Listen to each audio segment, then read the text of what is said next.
and you have one of those stories to get to the NFL and then stepped in one of the top 2 hardest positions to step into. It's great to dream. Now, the reality of that dream is, what are you going to do in order to make that dream happen? My emphasis was being great in the moment. Like, how can I better myself today? I remember on the farm that I grew up on, 4 acres, I had chores. I had to feed cows. I had to mow lawns. My dad has a tractor business that at 82 years old today, he still goes out on his tractor and does jobs for people. And I grew up with that. And I had an expectation to do that as well, to help him out, to go out and feed the cows, to go out and take care of the chores around the house. And my thing was, when I did have spare time or free time, I wanted to be in town with my buddies, because we were going to go to the park or we were going to go to school, whatever was in season. We had the best wiffle ball games out of my buddy's garage, and we had all the bases set up through the street. We had the best street games of football. We had the best basketball games at the school, where we just called each other on the dial phone and said, hey, we're meeting at 1 o'clock. Be there. I understood sports. I understood the game. I was competitive. I had this fire inside of me that just loved competing.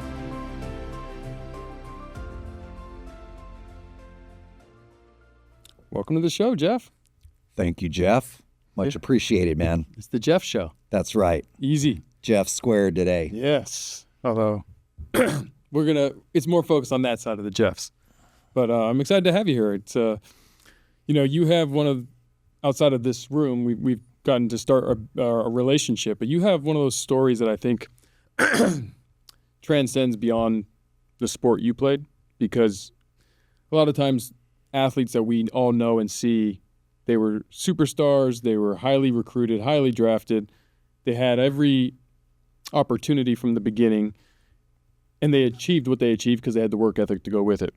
But for a lot of us, we have to fight, claw, take back steps to get where we want to go, keep the dream alive despite all the adversity and challenges that may be in front of us, be overlooked, forgotten, the underdog, if you will.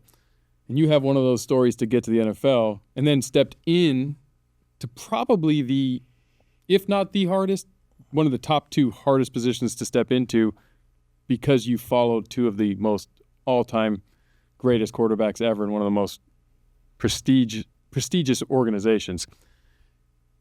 So going back, you always wanted to be a football player, and I think I heard a story that you had your mom still keeps an autobiography or about, that you wrote as a kid with your dream of being an NFL player. So this is something you've always wanted to do.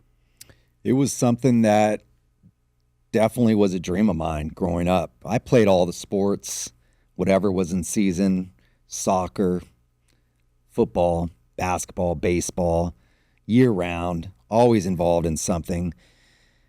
But there was something about football that really was instilled through my family, through my dad. He was the junior college football coach at Gavilan Junior College in my hometown of Gilroy, California, Northern California, South Bay area.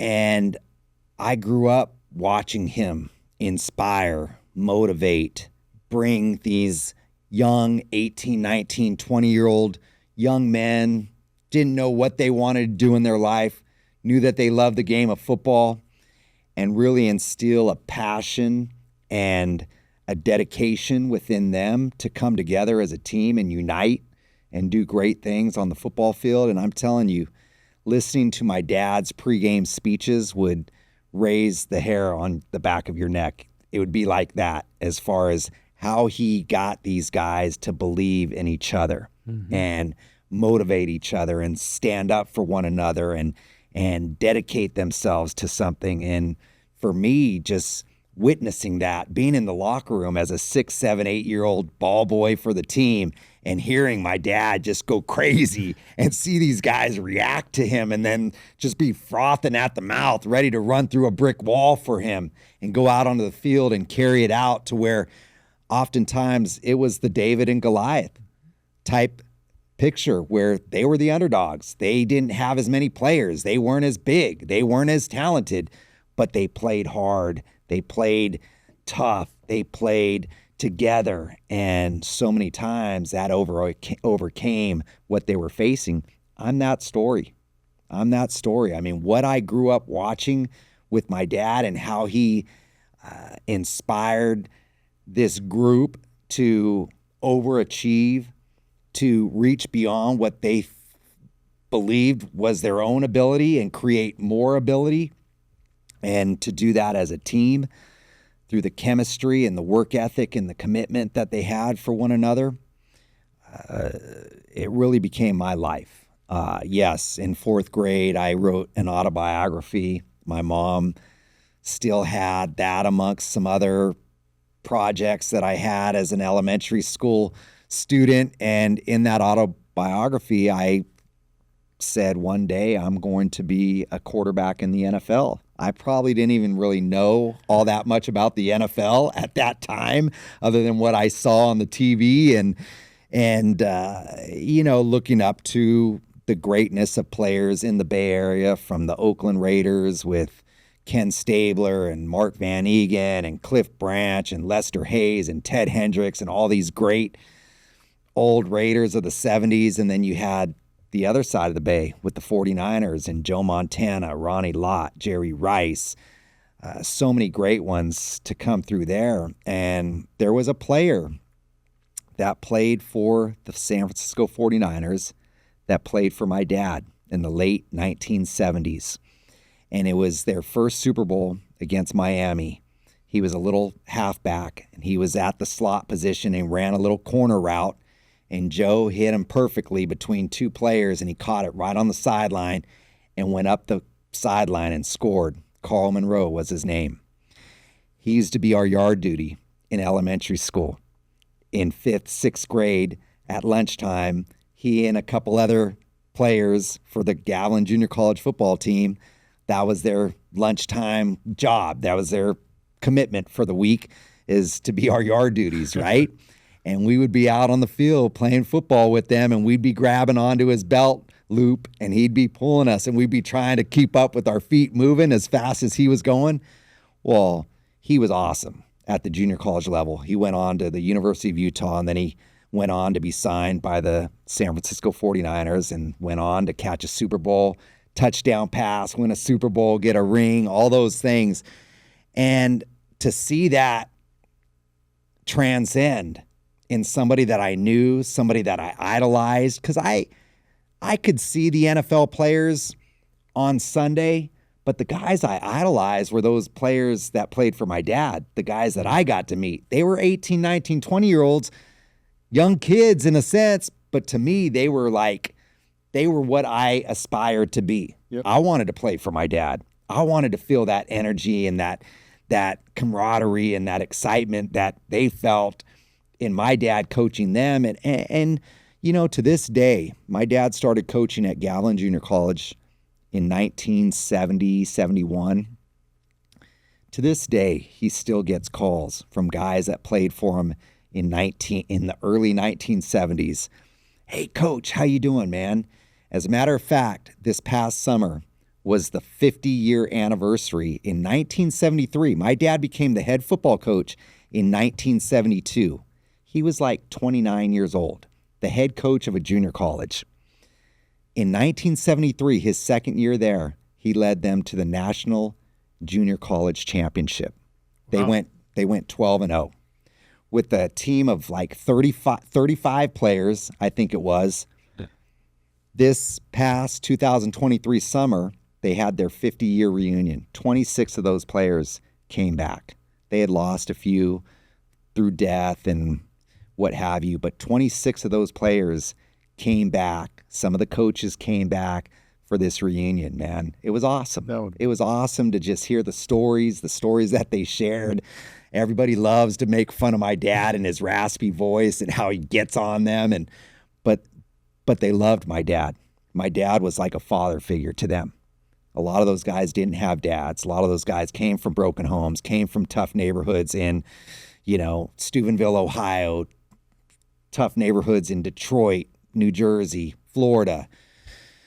And then the local boys that joined that team, and to see all that and how it came together to achieve greatness in that year, and then to be able to share that 50 years later was awesome. But just getting back to, that autobiography, those visions of, as a kid, you have dreams, and what is it going to take to fulfill or to live those dreams? And I tell kids all the time, like,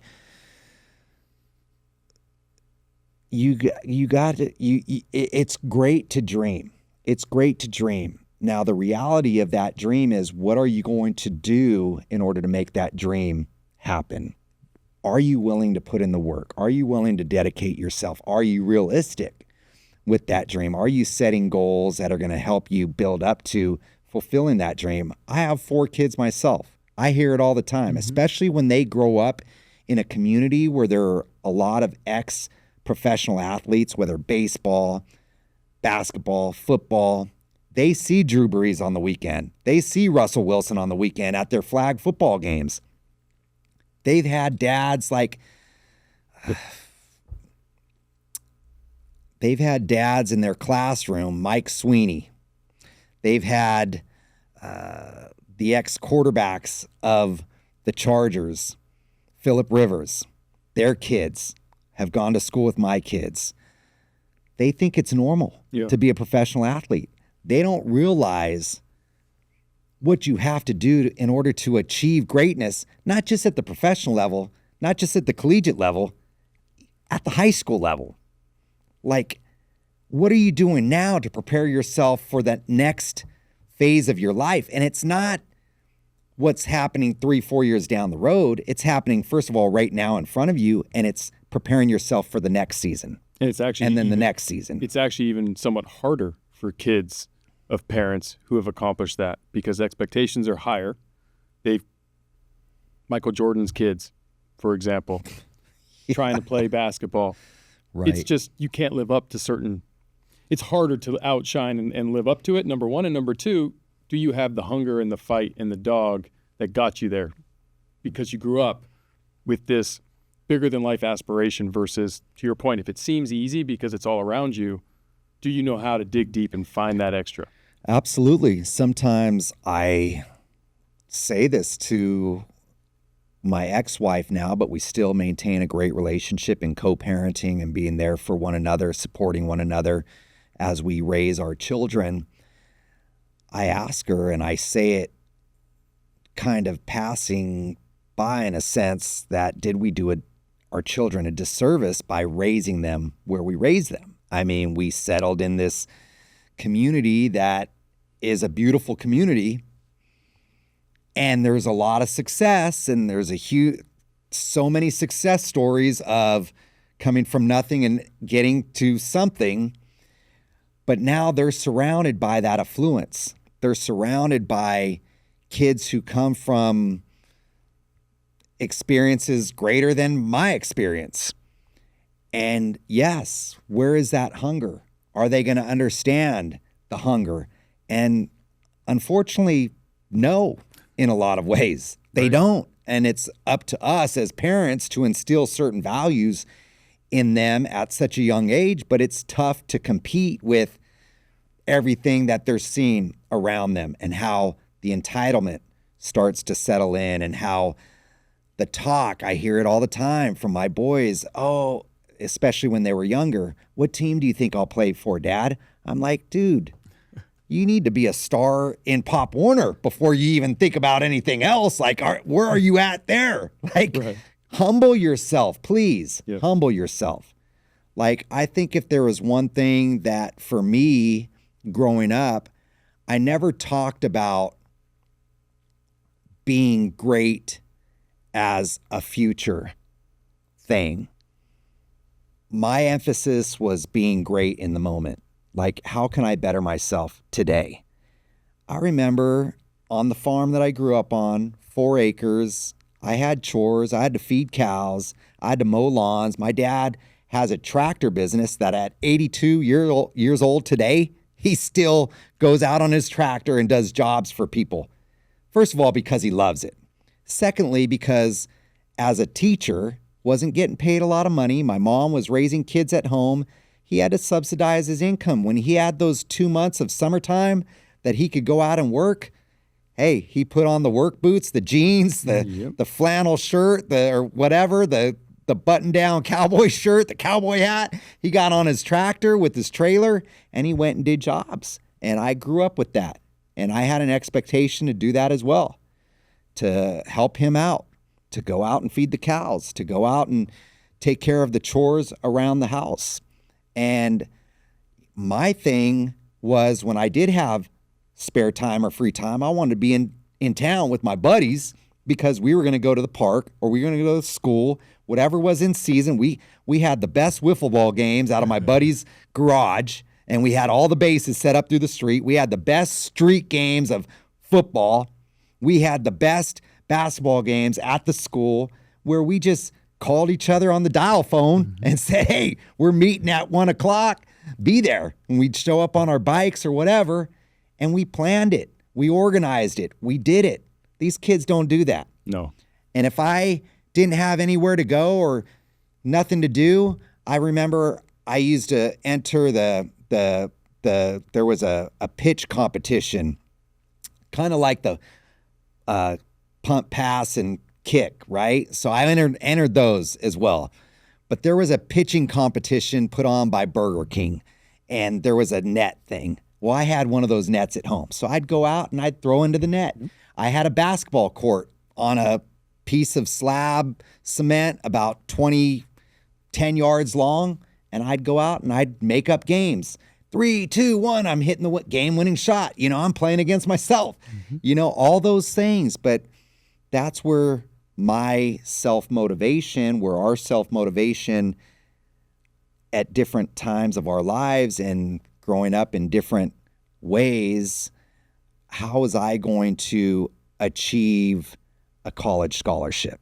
I remember watching John Elway, Saturday afternoon football, Keith Jackson being the announcer, the great Saturday ABC, Keith Jackson, the big game. Stanford was playing Ohio State, and John Elway leads Stanford, who were the big-time underdogs, I'm sure, to an unbelievable win. And I remember he scrambled left, kept the play alive, right around the 20-yard line, pulled up and threw a rocket.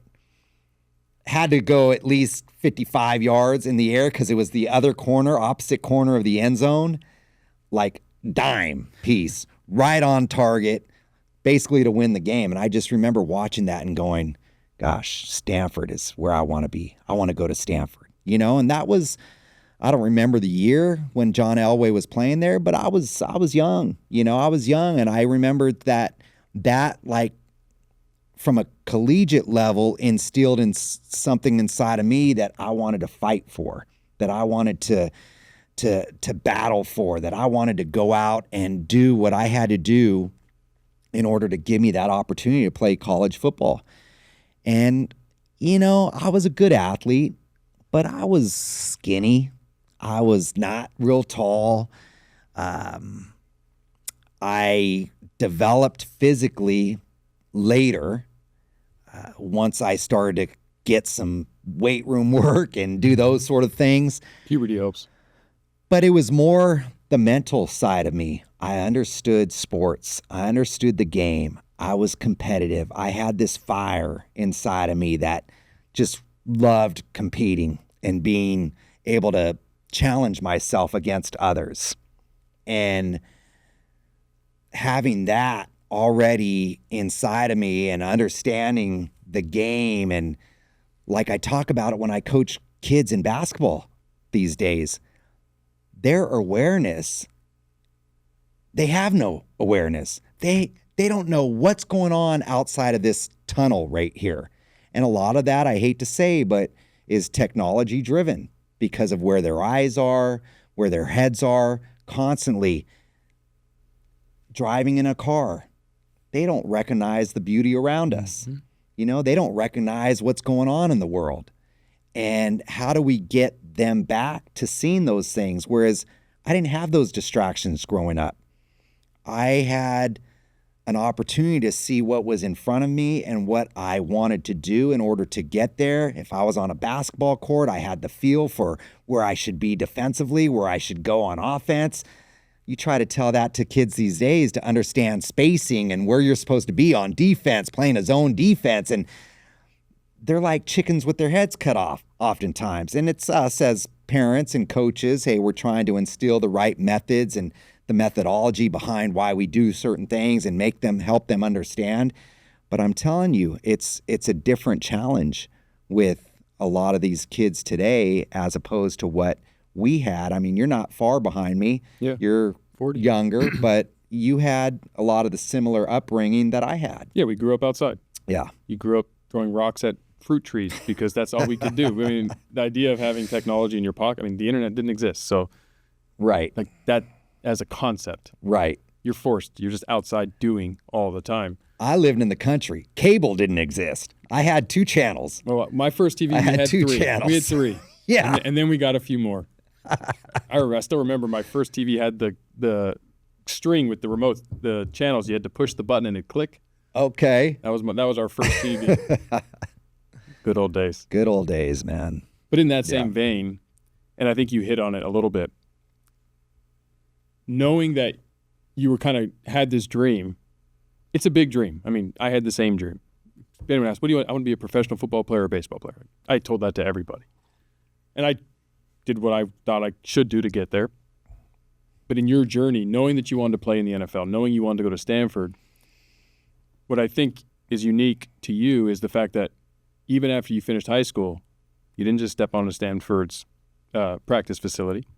After college, you didn't just step into the NFL. Like, you had to repetitively say, okay, the path to my dream didn't go the way I initially expected. So you had to self-analyze and decide, am I going to keep going, or is it time to move on to another dream? And clearly we know the answer, but can you take me back to kind of how you handled the initial setback and disappointment of, is my dream real? Like, is it actually within my grasp, or am I being unrealistic, and do I need to move on? And did you have a support group with the family saying, keep going, Jeff, like you're going to get there? Or was it faith, or was it like, there's got to be something that kept you in line? Yeah. I think as kids, we are somewhat unrealistic. Like I said, I had a dream as a 4th grader. Did I truly believe or understand what it would take to achieve that dream as a 10-year-old? Probably not. Probably didn't realize how difficult it was that less than probably 1% of all athletes ever, it's got to be less than that, ever fulfill their dream of making it to a professional level, right? I knew what I would see on the football field with my dad. He would take me to the junior college basketball games. I was a little league baseball player, all-star. There was a lot of success at an early age with our teams, winning championships, winning a lot of games. It made it fun, right? Made it fun for me. Coming out of high school, didn't have any great high school career. Actually fractured my left arm, my elbow, middle of my senior year in football. Missed half the season. Didn't end up playing basketball. I had played my freshman through junior year in basketball. Didn't play basketball my senior year. Baseball, I had gotten bored of, wasn't playing baseball anymore. I played in the high school all-star game. Went there as a quarterback. Ended up starting at free safety on the defensive side, which I think upset a few all-leaguers on that side of the ball. But it was because of my knack for the game and my physical toughness. Even though I wasn't that big, I would just throw my body in there. I just had that, like, starting in Pop Warner, I would play both ways, and I loved playing defense. I just loved being the hitter instead of the hittee, and it gave me a chance in that all-star game to once again being the hitter. And I got some calls from some small schools that were interested in me coming to play for them as a defensive player. And I said, no, I'm going to go play for my dad. I'm not a defensive player. I'm a quarterback. And I'm going to continue to hone that skill. And I really started to work out probably my junior and senior year in the summer times with my dad's junior college team, working out with 18, 19, 20-year-olds, bag drills, footwork drills, all those type of things that would help my quickness and speed within the pocket. And then getting a chance to throwing to guys that were faster, bigger, stronger, all those things. Coming out of that high school career and the setback of the broken elbow, I knew that, hey, the recruiting, whatever recruiting I was getting after my junior year, which was decent, wasn't like to these days statistics, nothing compared, but it was a decent junior year. I was getting some notoriety from schools, but I knew that the path was probably going to have to go through the junior college, which I was okay with because my dad, which in reality, after all of the coaches that I've experienced in my life, and I'm not saying it because he's my dad, he was the best coach I've ever played for. Just from the standpoint of, first of all, he's knowledgeable, but secondly, just his passion for people and what he brought out of people, what he instilled in them, the expectation that he got you to believe in yourself, expect more out of yourself, how you came together and committed yourself to your teammates, just all the things. And so I went and played that 1 year for my dad after a gray shirt year, which was rare. Back in the day, 1988, 89, people really didn't talk about gray shirting. I didn't even know what gray shirting was. And my dad was like, you're going to go to school part-time this first semester. You're going to sign up for football as a class. You're going to run the scout team, but you're not suiting up on game day. You're not a full-time student yet. But what this is going to do for you, it's going to give you a year of maturity. He already had a quarterback coming back from the year before, so he didn't want to have a quarterback controversy. And that quarterback style was more of an option, veer, read type of offense. So he ran the type of offense that suited his quarterback. And coming into that year with me there, he didn't want to have any sort of problems with, first of all, changing an offense. Secondly, having a controversy at the quarterback position when he's got a guy who's suitable and can do the job, and it gives me another year of experience without starting my clock. So that's what I did the first year is I gray shirted, ran the scout team. Every day I was out at practice, I had to do conditioning and all the things just like the regular football team did. I had to be a teammate. And then come game day, I would be in street clothes and cheer from the sideline. Yeah. And, you know, it really helped me adapt and grow and mature physically, emotionally, mentally to where when the next year came, and he could instill an offense that suited me, more of a spread style, shotgun. Hey, we're going to throw it. We're going to move you. We're going to do the things that at the time Washington State was doing with Mike Price and Drew Bledsoe had just come out of there where they were spreading it out and launching it down the field, right? And so coming into that season, playing that 1 year, being in a more physically developed, emotionally developed, being a leader on the team, even though I was counted as a freshman, it gave me that opportunity to be successful and also an opportunity to show that I was available to transfer after that 1 year instead of what most guys do is play 2 years of junior college ball. Yep. So we let some schools know. I had some offers from Utah, Wyoming, and San Jose State. San Jose State was 30 miles down the road. And they came and watched me in our bowl game, and I threw for 3 touchdowns, and I ran for 3 touchdowns. I think I threw for, and the game was a shootout. I think we won 65-56. I mean, it was ridiculous. It was like 42 to 30-something at halftime. I mean, Wow. it was a shootout, right? We had played the number 4 team in the state. They were 10-0. And we beat them. And it was just one of those games where all the pieces came together. There were some scouts in the stands, and San Jose State, which was known for throwing the football, was a competitive program at the time in the Big West Conference, and it was 30 miles from home. And at the time for me, I thought that was an important decision to keep my family involved, be close to where they can watch me play and be a part of my experience. And so I took the opportunity to go to San Jose State. I think looking back, hey, everything worked out. Sure. But while at San Jose State, I had 4 head coaches in 3 years, basically. But when you said yes to San Jose State, did you still believe you were on the path to the NFL? I think for me, like I said earlier, it was really about taking care of the moment that I was in. I really looked at each opportunity as the next step in my life, part of the journey, right? And that was getting me closer, but I still had to make the most of that experience. Mm-hmm. And, like we talked about, not highly recruited. Hey, 3 Division I scholarship offers. I had some, at the time, 1 AA schools that were interested as well. But I felt like I had the skill set. I was growing. I was still, undersized according to a lot of people out there, but I was proving on the field that I was capable. Yeah. And I felt like there are some D1 schools that are showing interest. Stanford was showing interest as well. And one of the problems with how I structured my gray shirt that I would have done differently was that the second semester that I gray shirted basically and went part-time, I should have started full-time then.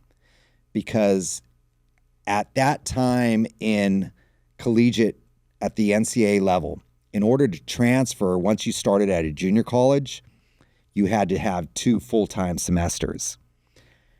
I played the full-time in the fall. Mm-hmm. Stanford was interested in me if I could transfer in the spring. I couldn't transfer in the spring. I had to go another full-time semester and transfer the following fall. When that was the case, they ended up going with 2 high school kids that never ever turned out to be great quarterbacks Sure. for them. But that being said, that dream may have, been pushed aside, but another opportunity had opened. And to go to San Jose State and play in front of my family and friends and be local was a great opportunity for me. And I looked at that as the next phase of my life to prove that I belonged. Mm-hmm. I went in wide-eyed, bushy-tail. I didn't know what the whole experience would be like. I mean, the recruiting to a major college back then was a lot different than what it is now. Sure. I mean, guys have signing days and all those things. I didn't have that. Yeah. It's like the coach showed up with a piece of paper and I signed it and off I went. The day you graduated, the draft after San Jose State, did you expect to hear your name called? I thought that there would be a chance. Okay. I thought coming out of San Jose State, I had set the records there for all-purpose yardage as a quarterback. I was all conference. My sophomore year, I was a sophomore honorable mention All-American. I had competed at a high level.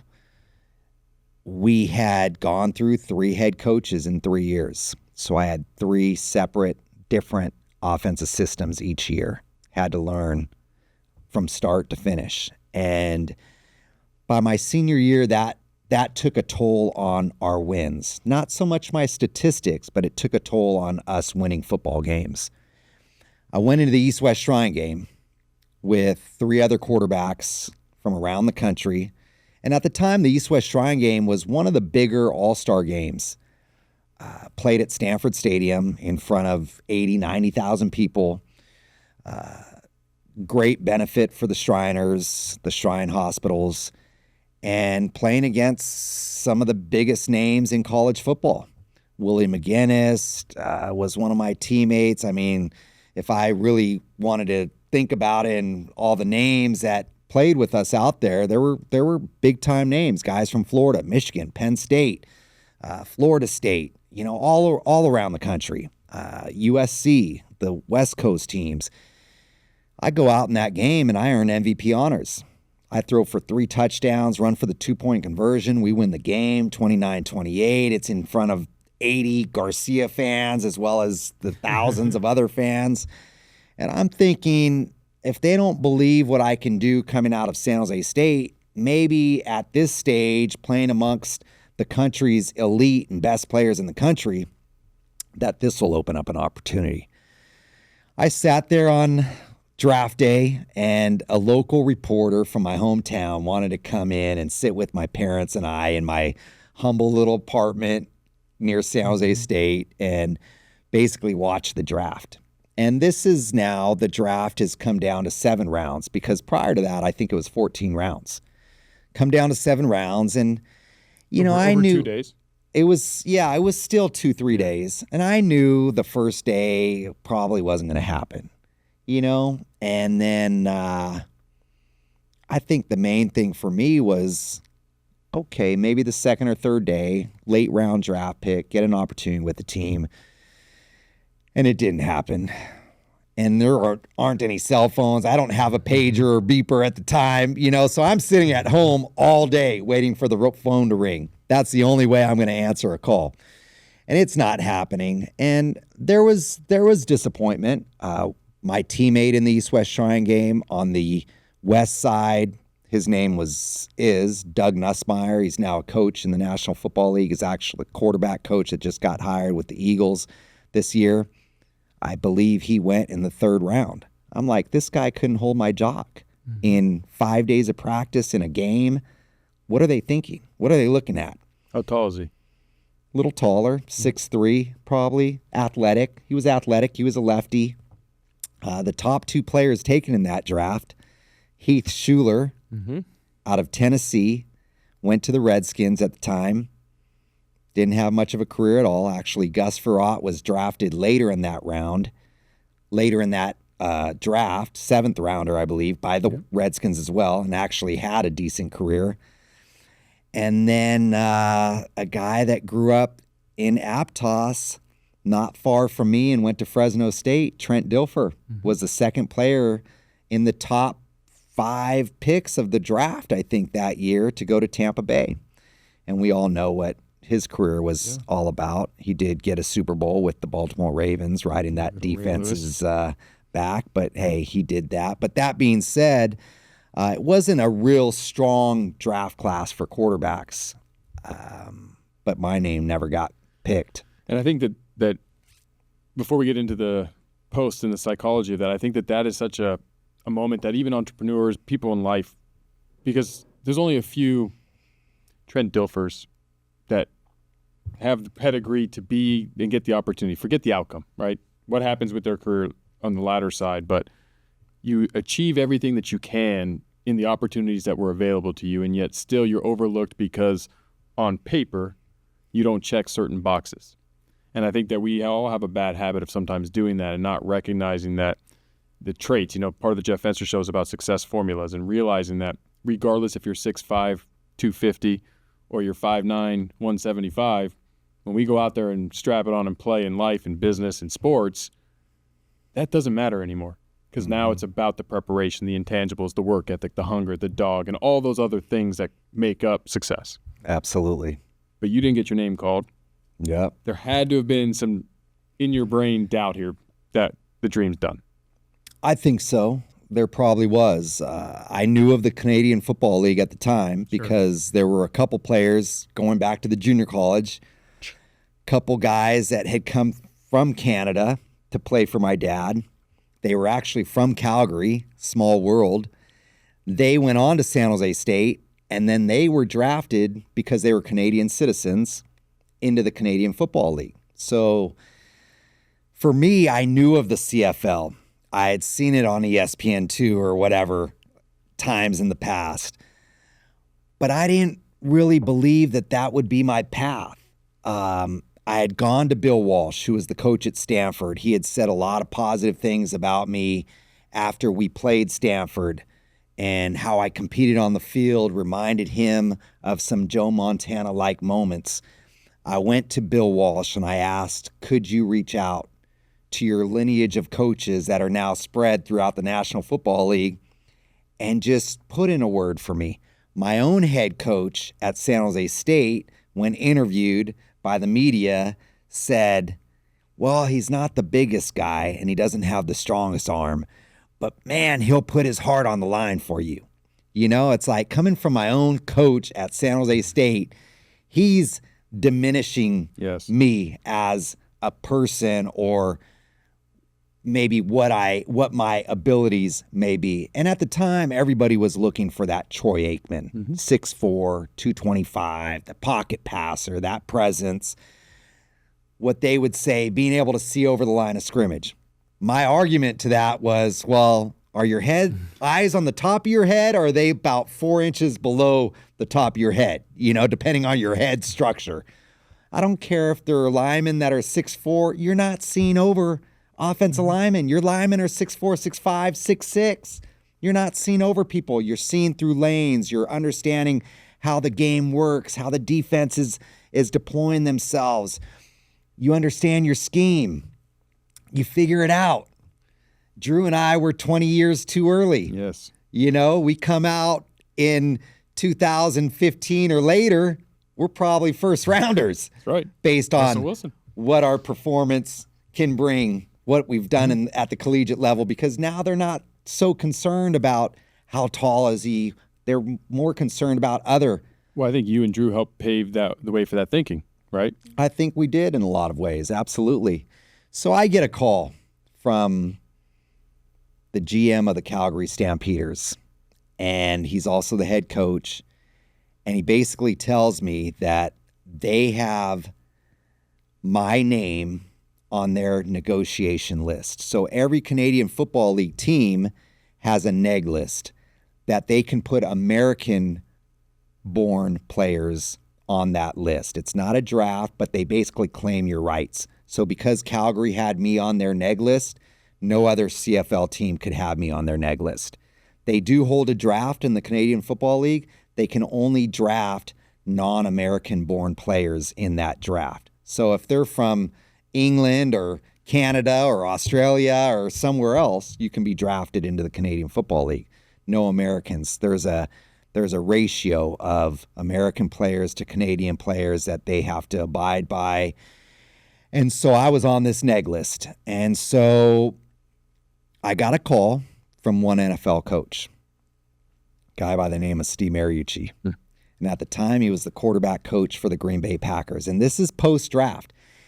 And he reaches out to me because Bill Walsh had reached out to Mike Holmgren, who was the head coach at the time of the Green Bay Packers. And Bill told Mike, he's like, hey, there's this quarterback out of San Jose State, and the guy has got the tools. He's got the skill set. He can play at the National Football League level. He just needs an opportunity. So I get a call from Steve Mariucci. I just happened to be home when the call came through. And he's like, hey, Jeff, this is Steve, Coach Mariucci from the Green Bay Packers, and I just wanted to give you a call. Bill Walsh had reached out to us, and I'm the quarterback coach, and I just want to let you know that we currently are not looking to bring a quarterback in. We're pretty loaded at the position. We have Ty Detmer, we have Mark Brunell, and we have a young quarterback by the name of Brett Favre. We're probably going to sign a local kid, a local college kid to come in for training camp just to be an extra arm, but he's not going to have a chance to make the team. Now, I came out of college. I was not drafted. I went to Hamilton in the Canadian Football League and got a sniff up there and got some experience. And if you have an opportunity to go in the Canadian Football League, then take it. Go get some experience. Go get some years under your belt. Play. And, you know, I took that call for what it was. It just so happened the quarterback they brought in to that training camp was Kurt Warner, who they later released in training camp. And, you know, I took it for what it was. I knew that I had an opportunity to go to Canada. I didn't know what it would mean. I didn't know much about the Calgary Stampeders as a team other than they had Doug Flutie as their head quarterback, or as their starting quarterback. And so I signed the contract. I'm like, you know what? It's a chance to do what I love to do. I know that I'm not going to make the money that they're making in the National Football League, but it's not about the money. It's about the experience. It's about doing what I love to do. It's about still being able to fulfill a childhood dream in a lot of ways. And so I accepted it. I didn't know what I was committing to. I didn't realize that signing a 2-year contract really meant I was signing on for 3 because the option year was their option. Mm-hmm. But I did it. And I went up to Canada and, didn't really know what to expect. Went to a city that immediately I fell in love with. During the summertime, it didn't get dark until about 11 at night. I was like, this is awesome. And I was meeting a bunch of other rookies from all over North America that had the same goal and dream as me, to find their way into the NFL or to find their way on a professional football field and have success. And you had a tremendous amount of success in Canada. But there's one story, and I might miss the years a little bit, but might have been 4 or 5 years before you actually made it to the NFL. You ran into the great Jerry Rice, and you actually told him something, which sounds funny when you say it out loud that you said that to him, but it was a premonition. And you actually said to him that I'm going to throw to you one day. I'm going to be your quarterback. I was actually in college. I was at San Jose State. Oh, you're still at San Jose State? I was at San Jose State, and so the 49er guys lived all in the South Bay area because their training facility was in Santa Clara, which borders up to San Jose. And there was this bar in downtown San Jose called San Jose Live. It was like 5 bars within one. This huge sports bar, all kinds of things going on in this one place. And it was right next to San Jose State's campus. So I'm with my buddies and I'm of age. So I'm there at San Jose Live one night and there's Jerry sitting off to the side by himself, just sipping on a beer and hanging out. And I told my buddies, I'm going to go up and talk to him. I'm going to go up and introduce myself. And so I walk up to him. I'm like, what's up, Jerry? How you doing, man? He's like, hey, I'm good. I'm like, hey, I'm Jeff Garcia. I'm the quarterback here at San Jose State. He's like, oh, cool. And I'm like, yeah, someday I'm going to be throwing the ball to you, man. He's like, all right. Okay. I'm sure he's heard many of those stories from the past of randoms walking up to him. But yeah, I said that to him and I walked away. And, I didn't think a whole lot of it. But I guess in the back of my mind, there was a thought that, you know what, I'm playing Division I football. I'm starting at the Division I level. I'm competing at a high level. There might be a chance. And if it happens, I'd love for it to happen right here with the San Francisco 49ers with one of my guys, Jerry Rice. And so I said that. But when I went to the 49ers in 1999, I was very reluctant to bring that story up to him.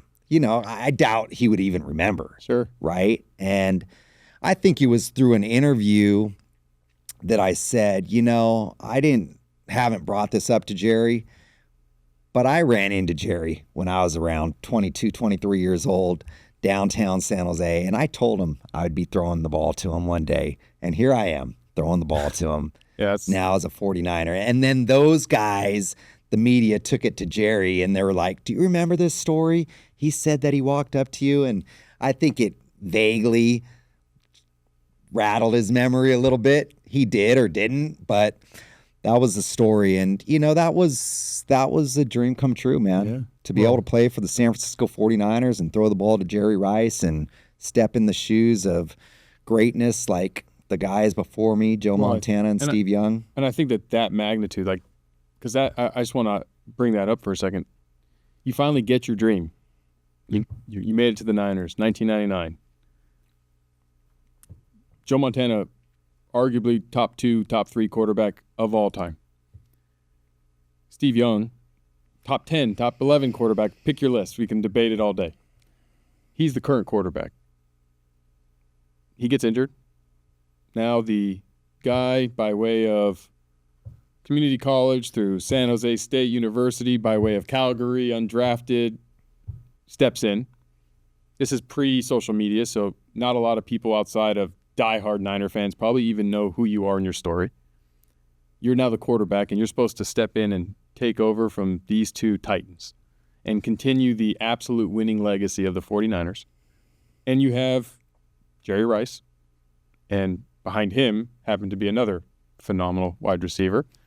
That's not an easy transition to now step into your dream here. I mean, because as a fan, if I was a Niners fan, I'm very disappointed we just lost our star quarterback. Sure. And we're saying, who is this guy? Right. And and now we're down and we're pessimistic. And you had to not only come in and deliver, you had to also win over a fan base that is used to a certain caliber of football.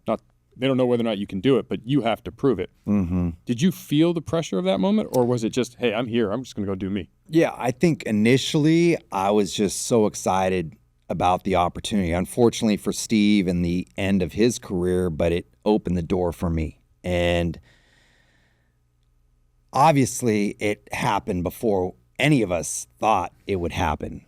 When I signed with the 49ers, I looked at it as such a tremendous opportunity to learn from one of the top quarterbacks in the National Football League, a future Hall of Famer, a Super Bowl champion, all those things. Hey, maybe it's 2 years that he has left within him, and then I take over. Just like in the Canadian Football League, I was able to learn from one of the greatest to ever play in the CFL, and Doug Flutie, and a future Hall of Famer up there, and a champion. And I was able to watch him play for a year and a half before the opportunity even opened up for me up there. And so when it did happen, I'm sure there were a lot of nerves and crazy thoughts that all of a sudden just started flashing in front of me.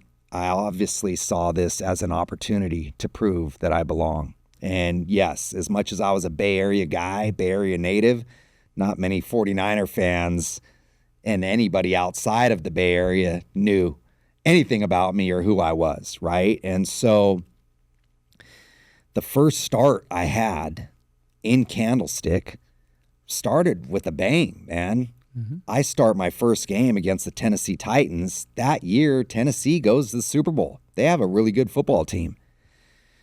I throw for 2 touchdowns. I run for 1. I mean, no big mistakes, moving the ball up and down the field. We win the game. I think at that point, we're 4-1, if I'm not mistaken.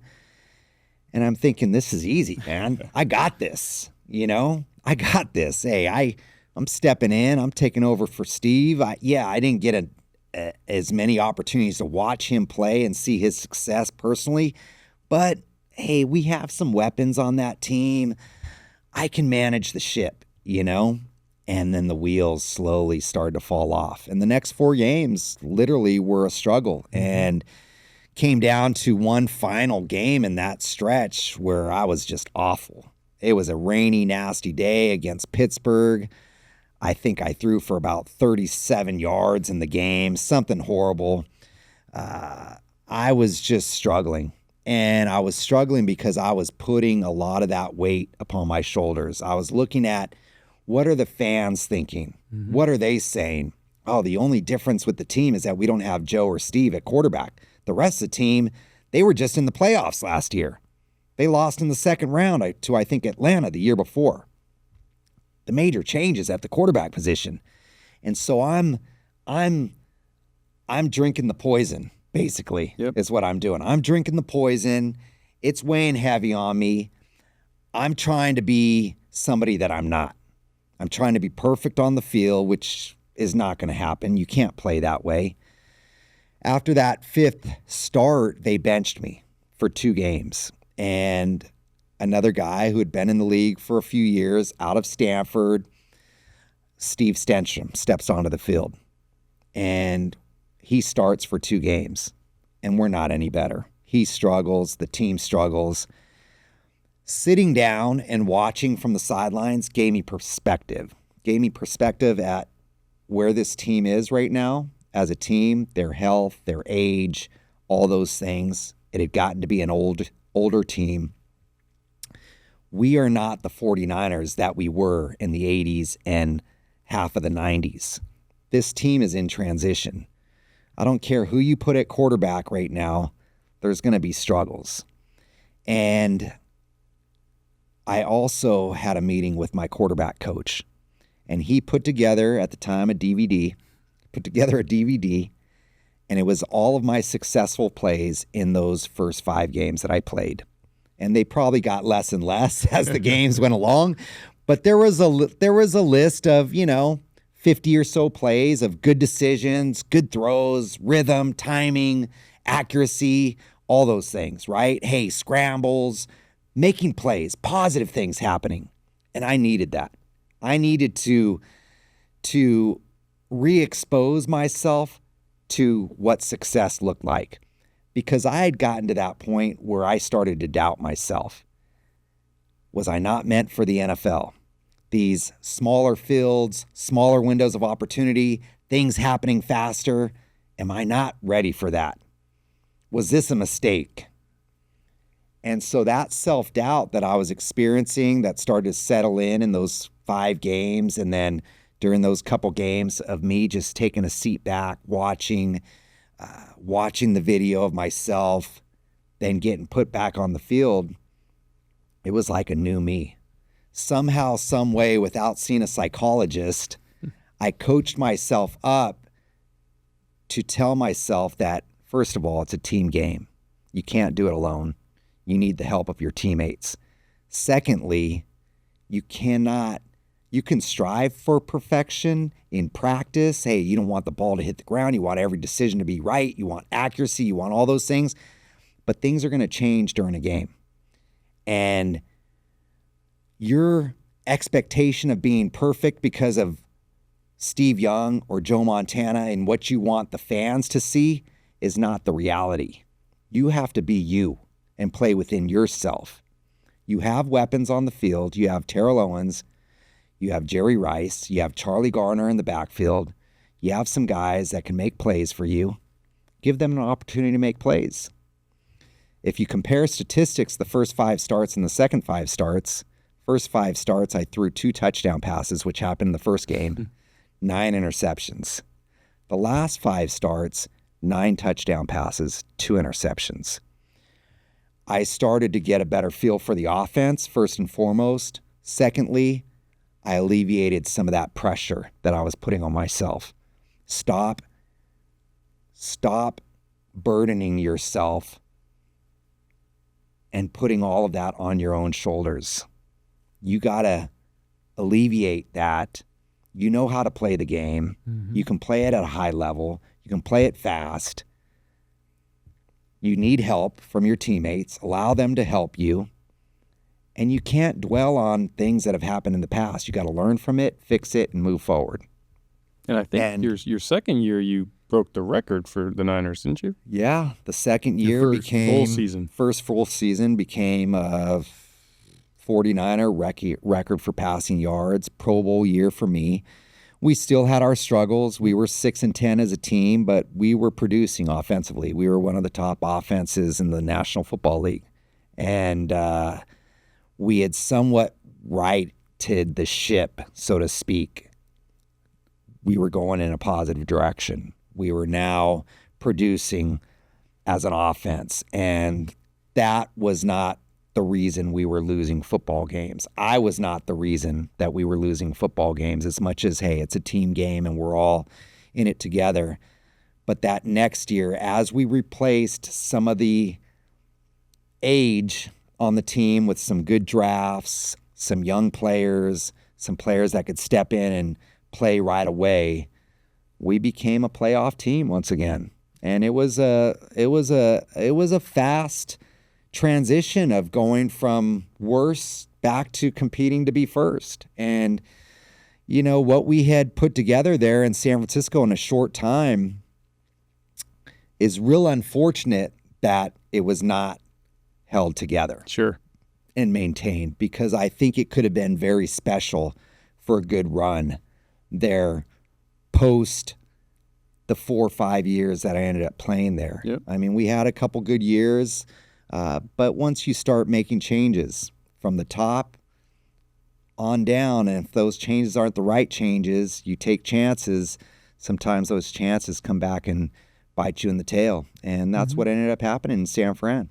And I mean, listen, you had a storied NFL career, and I think that the parallels from your journey and some of those lessons, and not allowing the perception of others, and the stop striving to be perfect because it's not obtainable, and to play within yourself and to figure out what drives you to be successful and go back to being and doing those things.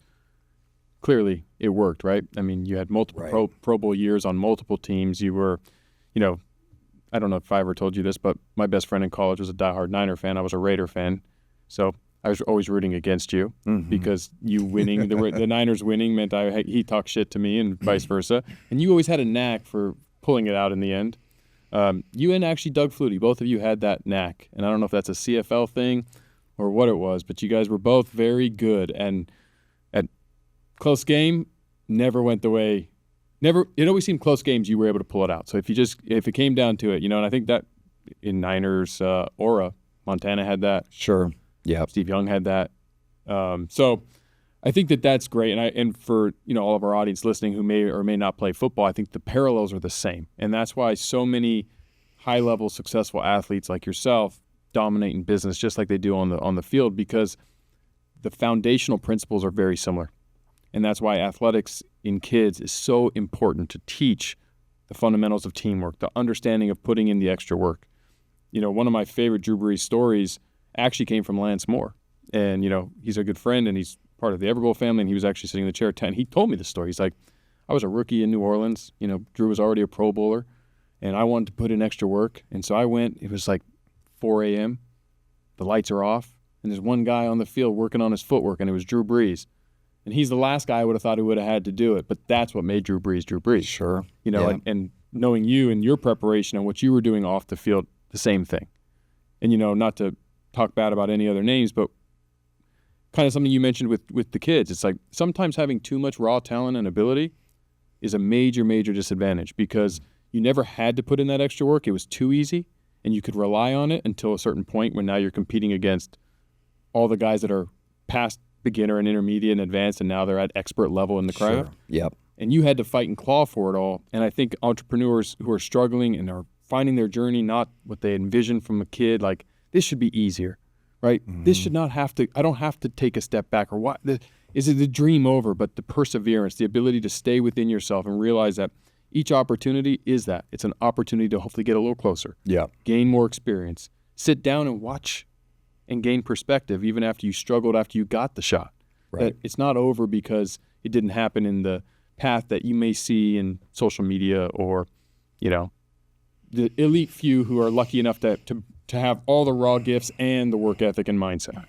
Well, one thing that I share with kids especially is, they're going to have different experiences, some good, some bad. And don't be discouraged by somebody telling you no, or a game that you lost, or not being the starter. Be encouraged of the things that you are blessed to have within yourself to be a difference maker if you really want it, and what that's going to take from the standpoint of work ethic, dedication, overcoming adversity, perseverance, all those things. I mean, so oftentimes I've compared, whether it's business or being an elite athlete, you're climbing a mountain, and you can't just get to the top of the mountain instantaneously. You're going to have to take one step at a time. There's going to be some setbacks. You're going to find some things that are going to be a struggle to get over, but you're going to have to figure it out. And eventually, hey, you reach it to the top, you plant your flag in the top, but then you start looking for the next mountain to climb, because that's what great competitors do. And that's what they want to see from within themselves. They want to be challenged. They want to go after things that people say they can't do, or are trying to put limits on them.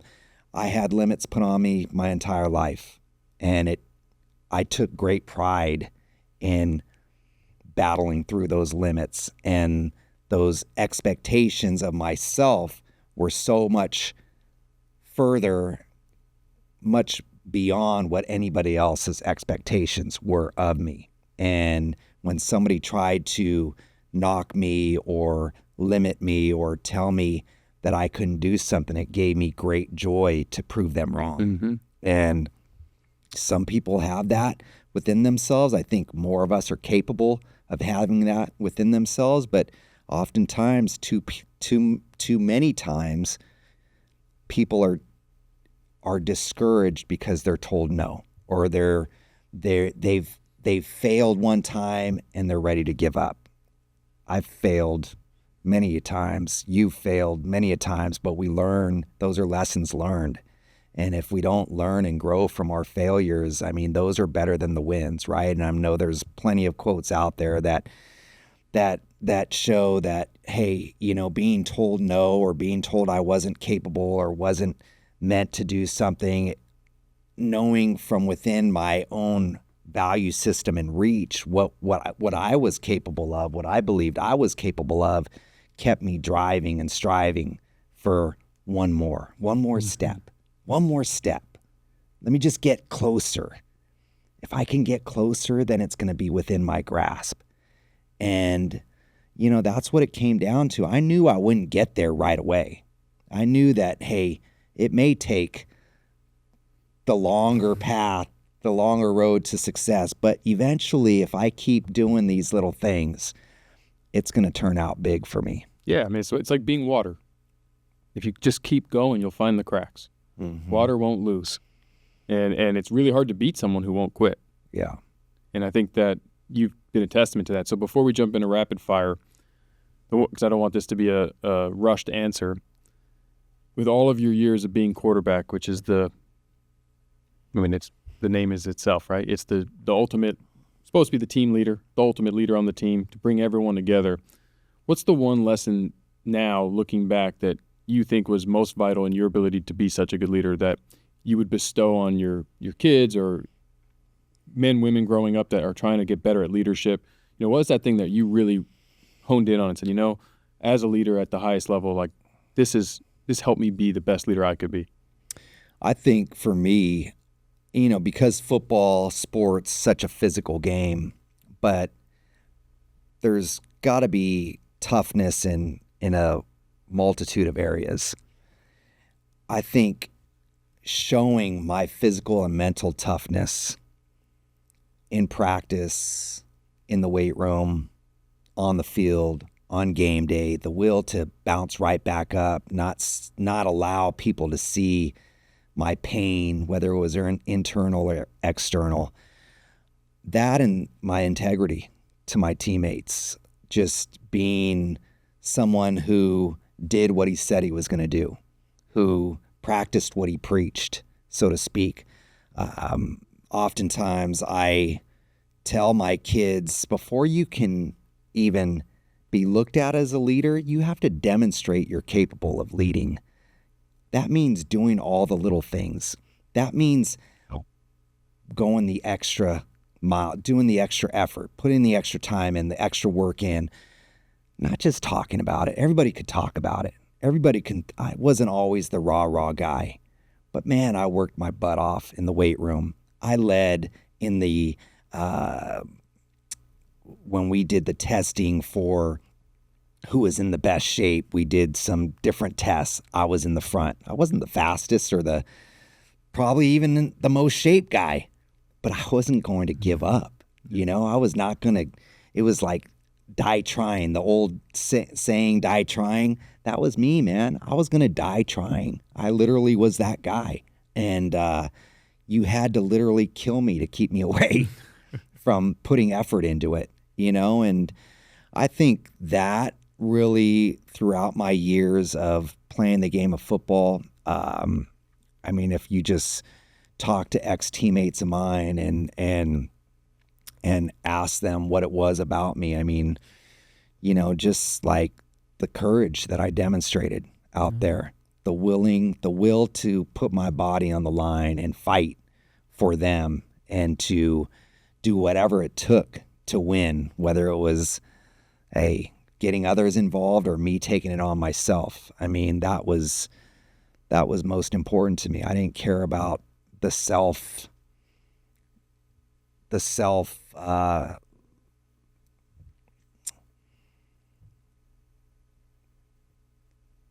appreciation or the magnification of myself in other people's eyes. What I cared most about was what my teammates thought, and that's all that mattered. Yeah. That's all that mattered to me. All right, you ready for some rapid fire? Sure. All right. Let's see how fast I can think. It's all right. Three questions. You stare into camera one. 30-second-ish answer, so just three simple questions. Nothing crazy. Don't worry. We're not going to throw anything. No curveballs. Right. All right. What does grit mean to you? Grit to me is just determination to fight through anything and everything. I mean, to dedicate yourself to what the task is, to put the mental and physical work and effort into it, and to never show your weakness, to just battle through time and time again. How do you stay motivated when you don't see the results that you're working towards? It's a long road. It's a long road to the top. And I know I've been there, I've gotten to the top, and I want to reach the top again. And I know that it doesn't happen overnight. It's like coming back from 24 points down in a playoff game against the New York Giants. It's not going to happen with one score.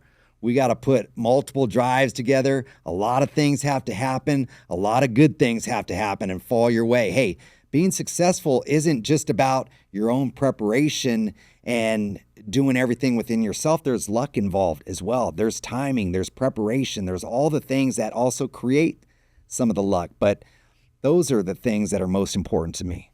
And finally, what advice do you have for all the underdogs out there?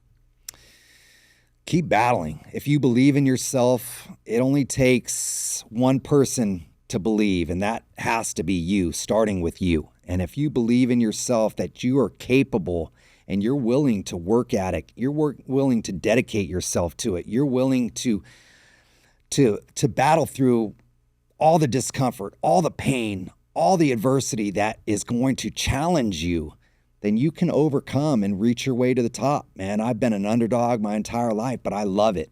Hey, it puts the pressure on those who think they're in the lead, who think they know it better. It puts the pressure on them, and it takes the pressure off of me, but it also puts pressure from within myself to know what I have to do in order to attain greatness, that I have to be the best myself, the best version of myself in order to get there. Well, Jeff, this was great. And before we end, because you actually just mentioned it, that game versus the Giants in the playoffs. So, as I said earlier, like my best friend was a diehard Niners fan. Yeah. Diehard. So I'm rooting against you because I just want him to lose so I can talk trash. And you're down big at half. He goes in his room. He's pissed. He won't. He's like, we're talking so much junk. I'm having the time of my life making his day hell. And I got to tell you, that was the second half when you pulled back one of the greatest comeback stories in playoff history. Mm-hmm. I didn't stop hearing about that I still hear about that damn game to this day. So this is a quick shout out to John Shavar because diehard Niner fan. He still makes me. I mean, literally, he'll text me every time some big comeback. He'll go and the Raiders will come back or one of my teams. They're like, it's still not as good as my Niners versus the Giants. So that was a great example of how you obviously stay within yourself and the team and were able to not kick it in just because it seemed insurmountable. Right. That comeback. Absolutely. Another testament to all the things you just said. But I really appreciate you coming on and sharing because, as mentioned, I mean, you really are one of the leaders for the underdogs, for the overlooked and forgotten and no chance. You've proven and dedicated yourself to achieving it and shown that it can actually happen. Like, if you stick to what you were doing and keep the right mindset and bring it every single day in business, in life, in relationships, in sports, don't let someone else's opinion end it. And just because it didn't happen the way you think it should or the way others do it, it doesn't mean it won't happen. And staying positive. And you've clearly been a guy that has always maintained that mindset and that attitude. You're ready for when the opportunity presents itself. And you don't let it become bigger than it has to be. And I think that that's something we can all learn from. And so I really appreciate you taking this time and kind of sharing your story with us and getting a little bit of that backstory that we don't get to hear and see. You know, the highlights and the stats are there, but this stuff is actually the goal. This is what's duplicatable by us all. Sure. And we can all learn from. Yeah, you know, we're going to have opportunities cross in front of us throughout our lives. It's about the preparation that you've put within yourself to be ready for that opportunity. When that window starts to crack open, are you going to blow it open? You know, are you going to capitalize on that opportunity? I mean, we could look at my first preseason game, not to extend this any longer, but my first preseason game with the Canadian Football League, I'm battling for a third position at the quarterback to be third string with another rookie. I have one quarter in a playoff game or in a preseason game. In that quarter, I went 6 for 8 and threw 2 touchdown passes. After that game, the offensive coordinator battled with the American scout on who they should keep as the third quarterback between me and another rookie. I was a quarter away from starting a new chapter in my life, becoming somebody completely different. But that was my window of opportunity. And when that opportunity struck, come game time, I was ready. I was prepared for it. I went out and I made the most of it.